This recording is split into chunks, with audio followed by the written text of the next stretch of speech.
ರಾಂಪುರದಲ್ಲಿ ನಡೆದ ಭೀಕರ ಹತ್ಯಾಕಾಂಡ ಬೆನ್ನಲ್ಲೇ ಸಿದ್ದಪ್ಪ ಬೋರಗಿ ಕೊಲೆಗೆ ಸಂಚು. ಬಾಂಬು, ಬುಲೆಟ್, ಬಂದೂಕು, ಬುರುಡೆ ಬಿಚ್ಚಿದ್ ಹೇಗೆ ಎದುರಾಳಿಗಳು. ಅವರ ಮನೆಯ 4 ಮಂದಿಯನ್ನ ಕೊಂದಿದ್ದ ಸಿದ್ದಪ್ಪನ ಟೀಮಿಗೆ ಮುಹೂರ್ತ ಫಿಕ್ಸ್ ಆಗಿದ್ದು ಎಲ್ಲಿ ಗೊತ್ತಾ? ಯಾರೂ ಹೇಳದ ಕಥೆಗಳು, ಎಲ್ಲೂ ತೋರಿಸದ ದೃಶ್ಯಗಳು. ಬಾಂಬ್ಸು, ಬುಲೆಟ್ಸು, ಬೋರಗಿ ಟಾರ್ಗೆಟ್ಟು. ಆ ಟಾರ್ಗೆಟ್ಟಿನ ಕಥೆ ಇಲ್ಲಿದೆ ನೋಡಿ. ಸಿಂಧಗಿ ಪಟ್ಟಣ. ವಿಜಯಪುರ ಜಿಲ್ಲೆಯ ಸಿಂಧಗಿ ಪಟ್ಟಣ ಇತಿಹಾಸ ಪ್ರಸಿದ್ಧವಾದದ್ದು, ರಾಜಕೀಯವಾಗಿಯೂ ಪ್ರಭಾವ ಬೀರಿರುವಂಥದ್ದು.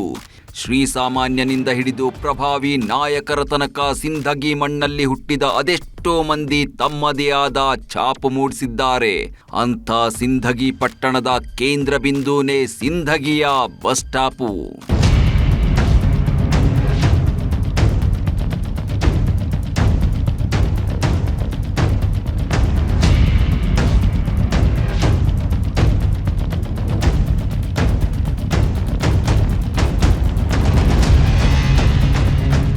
ಸಿಂಧಗಿಯಿಂದ ಸ್ವಲ್ಪವೇ ದೂರಕ್ಕೆ ಹೋದರೆ ಸಿಗೋದೆ ರಾಂಪುರ ಅನ್ನೋ ಊರು.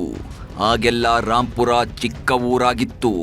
ಆದ್ರೀಗ ರಾಂಪುರ ಅನ್ನೋದು ಸಣ್ಣ ಊರಾಗಿ ಉಳಿದಿಲ್ಲ, ದೊಡ್ಡದಾಗಿ ಬೆಳೆದು ನಿಂತಿದೆ.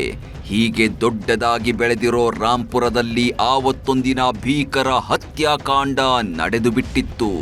ಸಿದ್ದಪ್ಪ ಬೋರಗಿ, ಕೇಶಪ್ಪ ತಾವರ್ಖೇಡ, ಶಿವಾಜಿ ಬೋರಗಿ ಇದೇ ರಾಂಪುರದಲ್ಲಿ 4 ಕಗ್ಗೊಲೆಗಳನ್ನ ಮಾಡಿಬಿಟ್ಟಿದ್ದರು. ತಮ್ಮ ತಂದೆಯನ್ನ ಕೊಂದವರ ವಿರುದ್ಧ ಪ್ರತೀಕಾರ ಕೇಳಿದಿದ್ದ ಸಿದ್ದಪ್ಪ ಬೋರಗಿ ಟೀಮು ಬಂದೂಕು, ಮದ್ದು, ಗುಂಡುಗಳ ಸಮೇತ ಹೈದರಾಬಾದ್ ಹತ್ತಿ ಗುಂಡಿನ ದಾಳಿಯನ್ನ ಶುರುವಿಟ್ಟುಕೊಂಡರು. ಆ ಗುಂಡಿನ ದಾಳಿಗೆ ಅಲ್ಲಿ ಜೀವ ಬಿಟ್ಟದ್ದು ಬರೋಬ್ಬರಿ 4 ಮಂದಿ.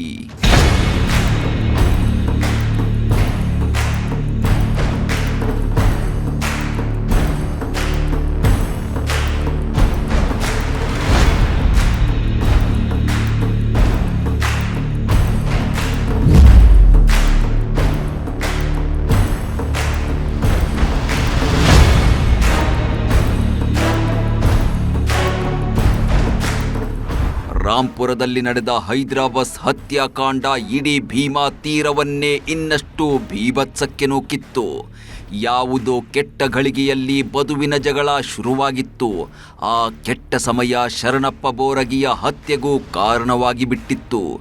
ಮುಂದೆ ಅಂಥದ್ದೊಂದು ಕೃತ್ಯ ನಡಿಬಾರ್ದು ಅಂತ ಆ ಕಡೆಯವರು ಅಂದುಕೊಳ್ತಿದ್ರು, ಈ ಕಡೆಯವರು ಅಂದುಕೊಳ್ತಿದ್ರು.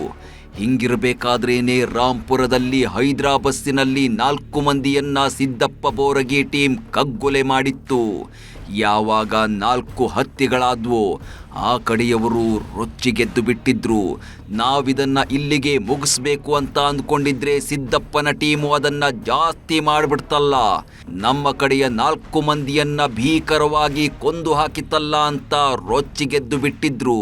ಇದರಿಂದ ಕೊತ ಕೊತ ಅಂತ ಕುದೀತಾ ಇದ್ದ ಎದುರಾಳಿಗಳು ರಾತ್ರೋರಾತ್ರಿ ರೂಪಿಸಿದ್ದೇ ಸಿದ್ದಪ್ಪ ಸಾಹುಕಾರ್ನನ್ನ ಮುಗಿಸಿಬಿಡುವ ಸಂಚು.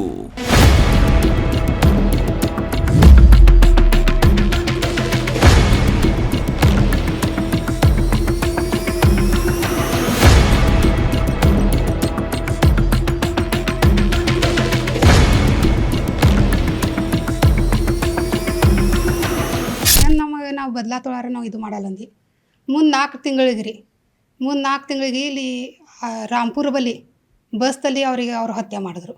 ಆ ಹತ್ಯೆ ಮಾಡಿ ಅವ್ರು ಫರಾರಿದಾಗಿದ್ರು. ಫರಾರಿ ಆದ್ಮ್ಯಾಗ ಅವ್ರಿಗೆ ಇಲ್ಲೇನು ಅವ್ರ ಏಜ್ ಭಾಳ ಕಮ್ಮಿ ಇತ್ತು ರೀ. ಆ ಟೈಮ್ದಾಗ ನಮ್ಮ ಸಿದ್ದಪ್ಪ ಬೋರಗಿ ಇವ್ರದ್ದು 20 ವಯಸ್ಸು ಇತ್ತತ್ತು ರೀ. ನಮ್ಮ ಶಿವಾಜಿ ಬೋರಗಿ ನಮ್ಮ ಮಾಮ ಅವ್ರದ್ದು 17 ವರ್ಷ ಇತ್ತತ್ತು ರೀ ಆ ಟೈಮ್ದಾಗ. ರಾಂಪುರ ಹತ್ಯಾಕಾಂಡ ವಿಜಯಪುರ ಪೊಲೀಸರ ನಿದ್ದೆಗೆಡಿಸಿತ್ತು. ಸಿದ್ದಪ್ಪ ಬೋರಗಿ, ಕೇಶಪ್ಪ ತಾವರ್ಖೇಡ್, ಶಿವಾಜಿ ಬೋರಗಿ ಎಲ್ಲರನ್ನೂ ಹಗಲು ರಾತ್ರಿ ಎನ್ನದೇ ಹುಡುಕಾಡ್ತಿತ್ತು. ಇವರೆಲ್ಲ ಎಲ್ಲೆಲ್ಲಿ ಓಡಾಡ್ತಾರೆ, ಸಂಬಂಧಿಕರು ಯಾರು, ಆಶ್ರಯ ಕೊಟ್ಟೋರು ಯಾರು, ಹಿಂಗೆ ಎಲ್ಲ ಆ್ಯಂಗಲ್ನಲ್ಲೂ ಹುಡುಕಾಡ್ತಿದ್ರು ಪೊಲೀಸರು. ಈ ಟೈಮಲ್ಲೇ ಸೊಲ್ಲಾಪುರದಲ್ಲಿದ್ದ ಅಕ್ಕ ಚೆನ್ನಮ್ಮನಿಗೂ ಭಾವ ಆದಿಲಿಂಗ ಪಾಟೀಲ್ಗೂ ಪೊಲೀಸರು ಪ್ರಶ್ನೆಗಳ ಸುರಿಮಳೆಗೈದಿದ್ರು. ಸೊಲ್ಲಾಪುರಕ್ಕೆ ಅವರು ಅಕ್ಕೋರು ಇರ್ತಿರ್ರಿ. ಅವ್ರಿಲ್ಲೇನು ಪೊಲೀಸರು ಎನ್ಕ್ವೈರಿ ಶುರು ಐತ್ರಿ. ಅವ್ರು ಎಲ್ಲರ ಮಂದಿ ಮಕ್ಕಳು ಅವ್ರು ಎಲ್ಲರ ಅಕ್ಕ ತಂಗಿರಾರ ಅಲ್ಲಿ ಅವ್ರು ಚಾಲು ಮಾಡಿದ್ರು. ಸೋಲಾಪುರಕ್ಕೆ ಅವ್ರು ಬಂದರು.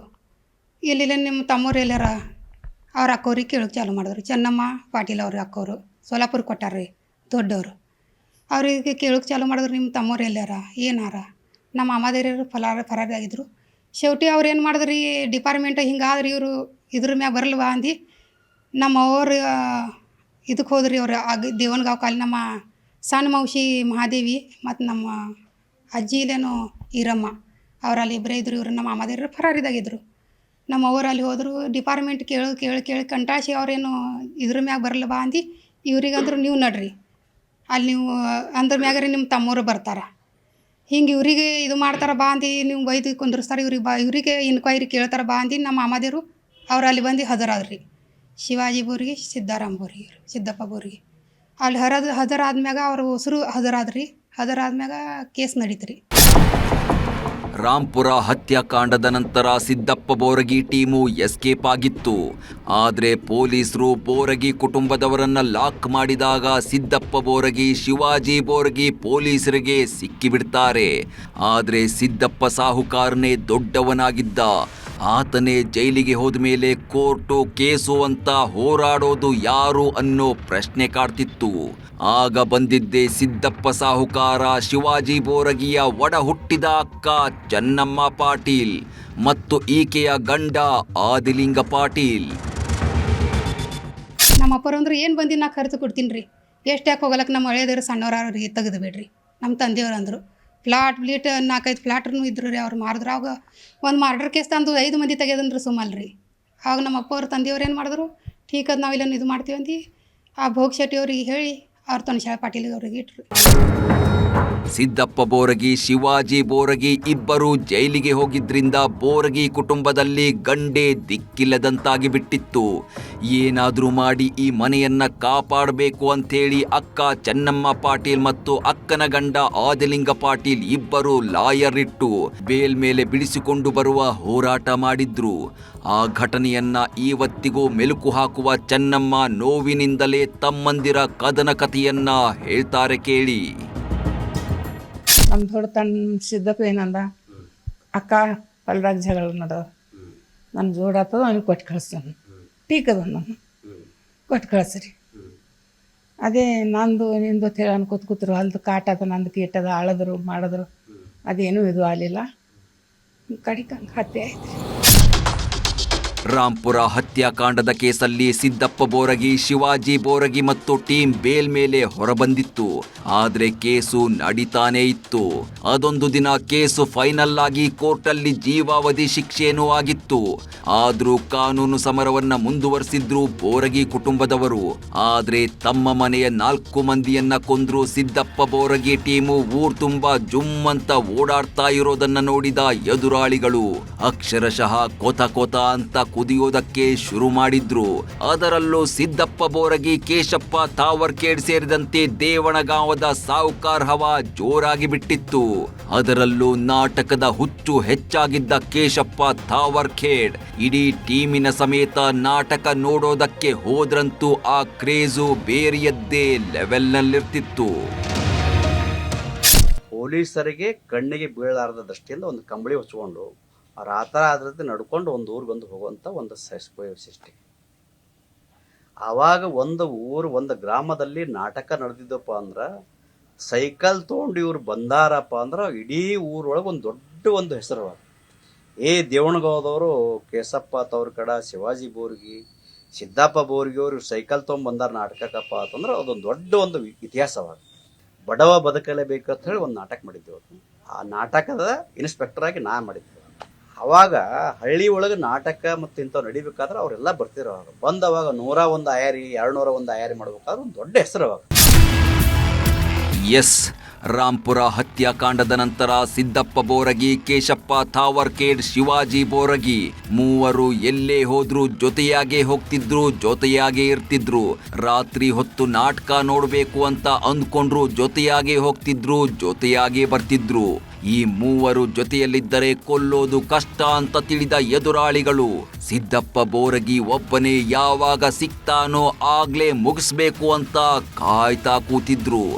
ಆ ದಿನಾನು ಬಂದೇ ಬಿಡುತ್ತೆ. ಅದುವೇ ಬೋಸನೂರ್ ಶುಗರ್ ಫ್ಯಾಕ್ಟರಿಗೆ ದುಡ್ಡು ತರೋದಕ್ಕೆ ಅಂತ ಹೋಗಿದ್ದ ದಿನ. ಹಿಂಗೆ ಎಲ್ಲರೂ ಬೆನ್ನತ್ತನ ಕಬ್ಬು ಬಸ್ನೂರು ಫ್ಯಾಕ್ಟ್ರಿಗೆ ಹಾಕಿರು. ಅದು ರೊಕ್ಕ ತರಸಲೆಕತ್ ಹೋದರು. ಹೋದವ್ರು ಹೊಳ್ಳಿ ಬರಲಿಲ್ಲ. ಬಾಣತನಕ್ಕೆ ಬಂದಿದ್ದ, ಅಲ್ಲೇ ಇದ್ದ. ಹೋಗಿ ಬರ್ತೀನಿ, ಕಬ್ಬಿನ ರೊಕ್ಕ ಕಬ್ಬು ಹಾಕಿನಿ, ರೊಕ್ಕ ತರ್ತೀನಿ ಅಂತ ಹೋದವ್ರು ರಾಂಪುರದಲ್ಲಿ ನಡೆದ ಹೈದರಾಬಾದ್ ಹತ್ಯಾಕಾಂಡದ ನಂತರ ಸಿದ್ದಪ್ಪ ಬೋರಗಿ ಟೀಮಿನ ದ್ವೇಷ ಸ್ವಲ್ಪ ಮಟ್ಟಿಗೆ ಕಡಿಮೆಯಾಗಿತ್ತು. ಆದರೆ ಎದುರಾಳಿಗಳ ಕಡುಕೋಪ ಕೊತ ಅಂತ ಕುದೀತಾ ಇತ್ತು. ಅದೊಂದ್ಸಲ ಸಿದ್ದಪ್ಪನ ಟೀಮಿನ ಮೇಲೆ ಭೀಮಾ ಬ್ರಿಡ್ಜಿನ ಮೇಲೆ ದಾಳಿ ಮಾಡಿದ ಎದುರಾಳಿಗಳು ಮನಬಂದಂತೆ ಗುಂಡಿನ ದಾಳಿ ನಡೆಸಿದ್ರು. ಆ ಗುಂಡಿನ ದಾಳಿಯಲ್ಲಿ ಶಿವಾಜಿ ಬೋರಗಿ, ಕೇಶಪ್ಪ ತಾವರ್ಕೇಡ್ ಸೇರಿದಂತೆ ಹಲವರು ಗಂಭೀರವಾಗಿ ಗಾಯಗೊಂಡಿದ್ರು. ತನ್ನ ಕಡೆಯವರೆಲ್ಲ ಗುಂಡೇಟು ತಿಂದು ಆಸ್ಪತ್ರೆಯಲ್ಲಿ ವಿಲ ಒದ್ದಾಡ್ತಿರೋದನ್ನ ನೋಡಿದ ಸಿದ್ದಪ್ಪ ಬೋರಗಿ ಅವರನ್ನ ಬದುಕಿಸಿಕೊಳ್ಳಬೇಕು ಅಂತ ನಿರ್ಧರಿಸಿ ಬಿಟ್ಟಿದ್ದ. ಅದಕ್ಕೆ ದುಡ್ಡು ಬೇಕು. ಆ ದುಡ್ಡನ್ನ ಎಲ್ಲಿಂದ ತರೋದು ಅಂತ ಯೋಚಿಸಿದಾಗ ಹೊಳೆದದ್ದೇ ಬೋಸನೂರ್ ಶುಗರ್ ಫ್ಯಾಕ್ಟರಿ. ಸಿದ್ದಪ್ಪ ಬೋರ್ಗಿದು 106 ಎಕರೆ ಕಬ್ಬಿನ ಹೊಲ. ಆ ಕಬ್ಬನ್ನೆಲ್ಲ ಬೋಸನೂರ್ ಶುಗರ್ ಫ್ಯಾಕ್ಟರಿಗೆ ಹಾಕಿದ್ದ ಸಿದ್ದಪ್ಪ ಬೋರಗಿ ಆ ದುಡ್ಡನ್ನ ಈಸ್ಕೊಂಡು ಬಂದ್ರಾಯ್ತು ಅಂತ ಹೊರಟು ನಿಂತಿದ್ದ. ಆದರೆ ಸದ್ಯಕ್ಕೆ ದೇವಣಗಾಮಕ್ಕೆ ಬರಬ್ಯಾಡ್ರಿ ಸಾವ್ಕಾರ್ರೆ, ಟೈಮು ಚಂದಿಲ್ಲ ಅಂತ ಹೇಳಿದ್ದ ಸಿದ್ದಪ್ಪನ ಆಪ್ತ ಹೇರಾಪುರ ಬಸಪ್ಪ. ಊರಲ್ಲಿ ಏನೇ ಇದ್ರೂ ಅದನ್ನ ನನಗೆ ಹೇಳ್ರಿ, ನಾನು ಮಾಡ್ತೀನಿ ಅಂತ ಸಿದ್ದಪ್ಪ ಬೋರಗಿಗೆ ಹೇಳಿ ಆತನ ಬೆನ್ನಿಗೆ ನಿಂತಿದ್ದ. ಆದರೆ ಇದು ಎದುರಾಳಿಗಳಿಗೆ ಗೊತ್ತಾಗಿದ್ದೇ ತಡ. ಹೇರಾಪುರ ಬಸಪ್ಪನ ಕಾಲನ್ನೇ ಕತ್ತರಿಸಿ ಬಿಟ್ಟಿದ್ರು. ಭಾಳ ತಿಂದಾಗ ಬಂದ್ರಿ ಆ ಟೈಮ್ದಾಗ ಅವರು ಫ್ಯಾಕ್ಟ್ರಿಗೆ ಅರ್ಧ ಜನ ತರ್ತೀನಿ ಅಂದ್ಮ್ಯಾಗ ಅವ್ರ ಫ್ರೆಂಡ್ ಅಂದರು ಹೋಗಕತ್ತಿದ್ದಮ್ಮು. ನಾ ಜರ ಅರ್ಬಿ ಬಟ್ಟಿ ಬಿಟ್ಟು ಅದು ಇದು ತೊಗೊಂಡು ಬರ್ತೀನಿ ಊರಾಗ. ಬ್ಯಾಡೋ ನೀವು ಊರಿಗೆ ಹೋಗಬೇಡ, ಹೀರಾಪುರ ಬಸರಾಜ್ ಅವರು ಹೋಗಬೇಡ ನೀವು ಊರಿಗೆ ಅಂಕ ಇದು ಮಾಡಬೇಡ, ಎಲ್ಲ ತಂಗ ನಡೆದದ ಅಲ್ಲಿ. ಇಲ್ಲ ನಾ ತರ್ತೀನಿ ಅಂದರು. ಅವ್ರು ಅಲ್ಲಿ ಹೋದರು, ಅವ್ರ ಕಾಲು ಕಡಿದ್ರಿ. ಯಾರಿಗೆ? ಬಸರಾಜ್ ಹೀರಾಪುರ ಬಸವ್ರಿ. ಹೀಗೆ ಒಬ್ಬರಾದ ಮೇಲೆ ಒಬ್ಬರು ಆಸ್ಪತ್ರೆ ಸೇರಿದ್ರು. ಅವರಿಗೆಲ್ಲ ಟ್ರೀಟ್ಮೆಂಟ್ ಕೊಡಿಸೋದಕ್ಕೆ, ಉಪಟಳ ಕೊಡ್ತಿರೋ ಎದುರಾಳಿಗಳ ವಿರುದ್ಧ ಮತ್ತೆ ಹೋರಾಡೋದಕ್ಕೆ ದುಡ್ಡಿನ ಅವಶ್ಯಕತೆ ತುಂಬಾ ಇದೆ ಅಂತ ಭಾವಿಸಿದ ಸಿದ್ದಪ್ಪ ಬೋರಗಿ ಯಾರಿಗೂ ಗೊತ್ತಿಲ್ಲದೆ ಸಣ್ಣ ಚೀಲದಲ್ಲಿ ಬಂದೂಕನ್ನ ಇಟ್ಕೊಂಡು ಸಣ್ಣ ಸೈಕಲ್ ಒಂದನ್ನ ಹತ್ಕೊಂಡು ಬೋಸನೂರ್ ಶುಗರ್ ಫ್ಯಾಕ್ಟರಿಗೆ ಬಂದೇ ಬಿಟ್ಟಿದ್ರು. ಹೀಗೆ ದುಡ್ಡು ತಗೊಳ್ಳೋದಕ್ಕೆ ಬಂದಿದ್ದ ಸಿದ್ದಪ್ಪ ಬೋರಗಿ ಏನಾದ ಅನ್ನೋದು ಇವತ್ತಿಗೂ ಗೊತ್ತೇ ಇಲ್ಲ. ಸಿದ್ದಪ್ಪ ಬೋರಗಿ ಆ ಕ್ಷಣದಿಂದ ನಿಗೂಢವಾಗಿ ಕಣ್ಮರೆಯಾಗಿ ಬಿಟ್ಟಿದ್ದ. ತಮ್ಮ ತಂದೆ ಕೊಲೆಗೆ ಸಿದ್ದಪ್ಪ ಬೋರಗಿ ರಾಂಪುರದಲ್ಲಿ 4 ಕೊಂದು ಹಾಕಿದ್ರು. ಆ 4 ಕೊಲೆಗೆ ಪ್ರತಿಕಾರ ತೀರಿಸಿಕೊಳ್ಳೋದಕ್ಕೆ ಎದುರಾಳಿಗಳು ಕಾಯ್ತಾ ಕೂತಿದ್ರು. ಒಂದೆರಡು ಸಲ ಸಿದ್ದಪ್ಪ ಬೋರಗಿ ಟೀಮಿನ ಮೇಲೂ ದಾಳಿ ಮಾಡಿದ್ರು. ಆಗ ತಪ್ಪಿಸ್ಕೊಂಡು ಓಡೋಗಿದ್ರು. ಆದ್ರೆ ಅಂದು ತಪ್ಪಿಸಿಕೊಂಡಿದ್ದ ಸಿದ್ದಪ್ಪ ಬೋರಗಿ ಅದೊಂದು ದಿನ ಎದುರಾಳಿಗಳ ಕೈಗೆ ಸಿಕ್ಕೇ ಬಿಟ್ಟಿದ್ದ. ಅದು ಒಂಟಿಯಾಗಿ. ಆವತ್ತು ತನ್ನವರಿಗೋಸ್ಕರ ಕಬ್ಬು ಮಾರಿದ ದುಡ್ಡು ತಗೊಂಡು ಬರ್ತೀನಿ ಅಂತೇಳಿ ಬೋಸನೂರ್ ಶುಗರ್ ಫ್ಯಾಕ್ಟರಿಗೆ ಬಂದಿದ್ರು ಸಿದ್ದಪ್ಪ ಬೋರಗಿ. ಅದು ಒಂಟಿಯಾಗಿ. ಸಿದ್ದಪ್ಪ ಬೋರಗಿ ಜೊತೆ ಒಬ್ಬ ವ್ಯಕ್ತಿನೂ ಬಂದಿದ್ದನಾದ್ರೂ ಆತ ಸಿದ್ದಪ್ಪನನ್ನ ಬಿಟ್ಟು ಓಡಿ ಹೋಗಿದ್ದ. ಇದ್ಯಾವುದರ ಪರಿವೇ ಇಲ್ಲದೆ ಶುಗರ್ ಫ್ಯಾಕ್ಟರಿ ರೋಡಲ್ಲಿ ಸೈಕಲ್ ಓಡಿಸ್ಕೊಂಡು ಬರ್ತಿದ್ದ ಸಿದ್ದಪ್ಪ ಬೋರಗಿಗೆ ಒಂದು ಆಘಾತವು ಎದುರಾಗಿತ್ತು. ಆ ಆಘಾತವೇನು ಗೊತ್ತಾ? ಎದುರಾಳಿಗಳು ಜೀಪಲ್ಲಿ ಬಂದು ಎದುರಿಗೆ ನಿಂತು ಬಿಟ್ಟಿದ್ರು. ಅವರು ಕಬ್ಬಿನ ಸಲುವಾಗಿ ಬೋಸನೂರ್ ಫ್ಯಾಕ್ಟ್ರಿ ಒಳಗೆ ದುಡ್ಡು ತರ್ಲಕ್ಕಂತ ಹೋಗ್ತಾರೆ ಇವರು. ಅವರ ಪ್ರತಿಸ್ಪರ್ಧಿ ಹಂತಕರು ಹದ್ದಿನ ಕಣ್ಣಿನ ಕಾಯ್ತಾರೆ ಇವರು. ಯಾವಾಗಲೂ ಇವ್ರು ಮುಟ್ಟುಗೋಲ್ ಹಾಕ್ಬೇಕು, ಇವ್ರು ಹೊಡಿಬೇಕಂತ ಹೇಳಿ ಅವರು ಶಪಥ ಮಾಡಿರ್ತಾರೆ. ಇವ್ರ ಅಪೋಸಿಟ್ ಗ್ಯಾಂಗ್ ಅವರು ಬೋಸನೂರ್ ಫ್ಯಾಕ್ಟ್ರಿ ಇವ್ರು ದುಡ್ಡು ತರ್ಲಕ್ಕೆ ಹೋದಾಗ ಹೆಂಗೆ ಹೋಗುತ್ತಾನಪ್ಪ ಅಂದ್ರೆ ಸಿದ್ದಪ್ಪ ಬೋರ್ಗಿ ಸೈಕಲ್ ಮೇಲೆ ಹೋಗ್ತಾರೆ ಇವರು. ಸೈಕಲ್ ಅಂದರೆ ಅವು ದೊಡ್ಡ ಒಂದು ವಾಹನ. ಅವಾಗ ದುಡ್ಡು ಕಲೆಕ್ಟ್ ಮಾಡಿಕೊಂಡು ಬೇವುಗಾರಿಕೆ ಆಗಿಂದ ಹಿಡ್ಕೊಂಡು ಅವ್ರು ಸುಳ್ಳು ತೊಗೊಬೇಕಾದ್ರೆ ಒಂದು ಮನುಷ್ಯ ಇರ್ತಾನಲ್ಲ ಫ್ಯಾಕ್ಟ್ರಿ ಒಳಗೆ. ಅವ್ ಹೇಳ್ತಾನೆ, ಸಿದ್ದಪ್ಪ ಸಾವ್ಕಾರ ಈಗ ಬಂದು ದುಡ್ಡು ತೊಗೊಂಡು ವಾಪಸ್ ಈಗ ಬಿಡ್ತಾನಂತ ಹೇಳ್ತಾರೆ. ಆ ಒಂದು ಬರುವ ಟೈಮ್ದೊಳಗೆ ಸೈಕಲ್ ಬರುತ್ತೆ. ಸಿದ್ದಪ್ಪ ಸಾವ್ಕಾರ ಬರ್ಬರವಾಗಿ ಅವನು ಹೊಡೆದು ಇವತ್ತಿನ ತನೂ ಅವನ್ನ ದೇಹವನ್ನ ಹೇಗೆ ಎಲ್ಲಿ ಏನು ಮಾಡಿರುತ್ತೆ ಇವತ್ತಿಗೆ ಯಾರಿಗೂ ಗೊತ್ತಿಲ್ಲ. ಎಸ್, ಆವತ್ತು ಸಿದ್ದಪ್ಪ ಬೋರಗಿಯನ್ನ ಒಂಟಿಯಾಗಿ ಬೂಸನೂರ್ ಶುಗರ್ ಫ್ಯಾಕ್ಟರಿ ಕಡೆ ಬರುವಂತೆ ಮಾಡಿದ್ದೇ ಎದುರಾಳಿಗಳು. ಅದ್ಯಾವುದರ ಪರಿವೇ ಇಲ್ಲದೆ ಸಿದ್ದಪ್ಪ ಬೋರಗಿ ದುಡ್ಡು ತರೋದಕ್ಕೆ ಅಂತ ಒಂಟಿಯಾಗಿ ಬಂದಿದ್ದ. ದುಡ್ಡು ತಗೊಂಡು ವಾಪಸ್ ಹೋಗ್ಬೇಕಾದ್ರೆ ಹೊರಗಡೆ ವೈರಿಗಳು ಜೀಪಲ್ಲಿ ಬಂದು ಎದುರಿಗೆ ನಿಂತು ಬಿಟ್ಟಿದ್ರು. ಎದುರಾಳಿಗಳು ಬಂದಿರೋದನ್ನ ಕಂಡ ಸಿದ್ದಪ್ಪ ಸಾಹುಕಾರ ತನ್ನಲ್ಲಿದ್ದ ಪಿಸ್ತೂಲ್ ತೆಗೆದು ಶೂಟ್ ಮಾಡುವಷ್ಟರಲ್ಲಿ ಸಿದ್ದಪ್ಪ ಸಾಹುಕಾರನ ತಲೆಗೆ ಹೊಕ್ಕು ಬಿಡುತ್ತೆ ವೈರಿಗಳು ಫೈರ್ ಮಾಡಿದ ಗೋಲಿ. ಬೂಸ್ನೂರು ಫ್ಯಾಕ್ಟ್ರಿಗೆ ಇವ್ರು ಹ್ಯಾಂಗ ಕಬ್ಬಾಕಿರಿ. ನಾಲ್ಕು ಬೂಸ್ನೂರು ಫ್ಯಾಕ್ಟ್ರಿಗೆ ಹೋಗ್ತಾರ್ತೀನಿ. ಅವಾಗ ಅವ್ರು ಗಾಡಿ ಒಯ್ಯಂದ್ರಿ. ಗಾಡಿ ಒಯ್ಯನ್ ಮಾತು ಅವ್ರಿಗೆ ಸಂಶಯ ಆದ್ರಿ ಹ್ಯಾಂಗ. ನಾ ಸೈಕಲ್ ಮ್ಯಾಗ ಹೋಗೋಣ ಬರ್ತೀನಿ. ಯಾರಿಗೊಂದು ಹೇಳಿದಿಲ್ರಿ ಅವರು. ಹೋಗೋಣ ಎಲ್ಲರೂ ಫ್ಯಾಕ್ಟ್ರಿ ಅದು ಪಟ್ಕೊಂಡು ಹೋಗಿ ಬಂದ್ರಿ ಆಯ್ತತ್ ಅವ್ರು ತಿಳ್ಕೊಂಡ್ರಿ. ಅಲ್ಲೇ ಅವ್ರಿಗೆ ಯಾರು ಟಿಪ್ಸ್ ಕೊಟ್ರಿ ಅವ್ರ ಫ್ರೆಂಡ್ದಾಗೆ ಅಲ್ಲಿ ಯಾರು ಅದು ಗುರುತಾಗಿಲ್ಲ. ಅವ್ರಿಲ್ಲ ಅಲ್ಲಿ ನಮ್ಮ ಮಾಮ ಇಲ್ಲ ಇದು ಜೀಪ್ ಬತ್ತತ್ರಿ. ಅಲ್ಲಿ ಸ್ಥಾನಿಕ ಮಂದಿ ಹೇಳಿದ್ರತ್ತ ಈ ಕಡೆ ಇವ್ರು ಹೊಂಟಿರಿ ಜೀಪ್ ಬತ್ತು. ಜೀಪ್ ಬಂದ್ಮ್ಯಾಗ ಒಂದು ಗೋಳಿ ಹೊಡೆದ್ರಿ. ಫೈರಿಂಗ್ ಒಂದು ಧೂಳು ಹೇಳೋದು ಒಂದು ಇದ್ರದ್ದು ಹೊಗೆ ಆಯ್ತು ರೀ. ಒಂದು ಬಾಂಬ ಕೊಟ್ರಿ. ಎಲ್ಲ ಕಡೆ ಹೊಗೆ ಅಲ್ಲತ್ತಿತ್ತು. ಆರ್ದಾಗಿಲ್ಲೇನು ಬಂದ್ರು ಅವ್ರು ಒಂದು ಗೋಳಿ ಹೊಡೆದ್ರು. ಗೋಳಿ ಹೊಡೆದಿಲ್ಲ ಅವರಿಗೆ ತೊಗೊಂಡು ಆ ಡೇಟ್ ಬಾಡಿ ಸಗಟ ಜೀಪ್ದ ಹಾಕೊಂಡು ಹೋಗ್ಬಿಟ್ರಿ.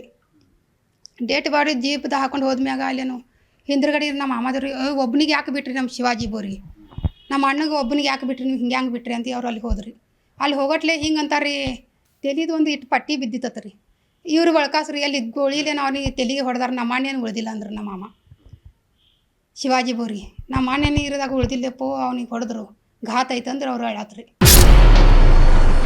ಸಿದ್ದಪ್ಪ ಬೋರಗಿ ಕೊಲೆಯಾಗಿದೆ ಅನ್ನೋದು ಅದಾಗಲೇ ಎಲ್ಲರಿಗೂ ಗೊತ್ತಾಗಿತ್ತು. ಶರಣಪ್ಪ ಬೋರಗಿಯನ್ನ ಕೊಂದ ವಿರೋಧಿಗಳು ಸಿದ್ದಪ್ಪ ಬೋರಗಿಯನ್ನು ಕೊಂದು ಮುಗಿಸಿದ್ದಾರೆ, ಹೆಣವನ್ನು ಸಿಗದಂತೆ ಮಾಡಿದ್ದಾರೆ ಅನ್ನೋದು ಭೀಮಾ ತೀರದಲ್ಲಿ ಸುದ್ದಿಯಾಗಿ ಬಿಟ್ಟಿತ್ತು. ಇದನ್ನೆಲ್ಲ ದೂರದಲ್ಲಿ ಕೂತ್ಕೊಂಡು ಕೇಳಿಸಿಕೊಳ್ತಿದ್ದ ಶಿವಾಜಿ ಬೋರಗಿ ತನ್ನ ಅಣ್ಣನ ಸಾವನ್ನ ನೆನೆದು ಬಿಕ್ಕಿ ಬಿಕ್ಕಿ ಅಳುತ್ತಿದ್ದ. ಆ ಅಳುವಿನಲ್ಲೇ ಸೇಡಿನ ಶಪಥವನ್ನೂ ಮಾಡಿದ್ದ. ಆ ಶಪಥಕ್ಕೆ ಸಾಕ್ಷಿಯಾಗಿದ್ದು ದೇವಣಗಾಂವದ ಲಕ್ಷ್ಮೀದೇವಿ.